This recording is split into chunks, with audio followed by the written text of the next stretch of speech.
कति होला नानी? 5 वर्ष 5 वर्ष। दादाको अनि हाम्रो बिचमा एउटा भाइ छ नि त।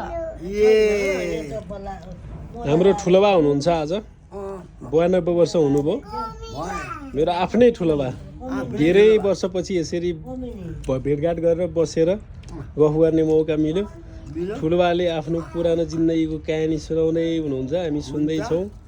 अनि यहाँ रानीहरू पनि कहानी सुन्दै हुनुहुन्छ। छोरो छैन मलाई हे महाराज छोरो दिनुहोस् भनी, छोरो त तिमीलाई छैन निरपति साँचो बतायौ भनी, छोराको मुखसम्म हेर्दा छु भनी एउटा प्रतिज्ञा गर, त्यही बालक यही यज्ञमा बलि गरी दिन्छौ भने पुत्र त होला दिन्छु कबल गर तिमी हुँदैन है नत्र त।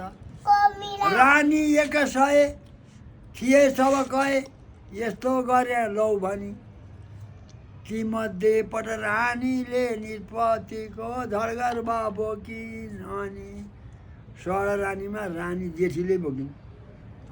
अनि छोरो भयो गर्मी हुँदा खुसी भारी उत्सव भयो, सहरमा गाना बजाना भयो, छोरो सुन्दर भयो, अर्कैले दशमास पूर्ण ज भयो, छोरो भयो सुन्दर।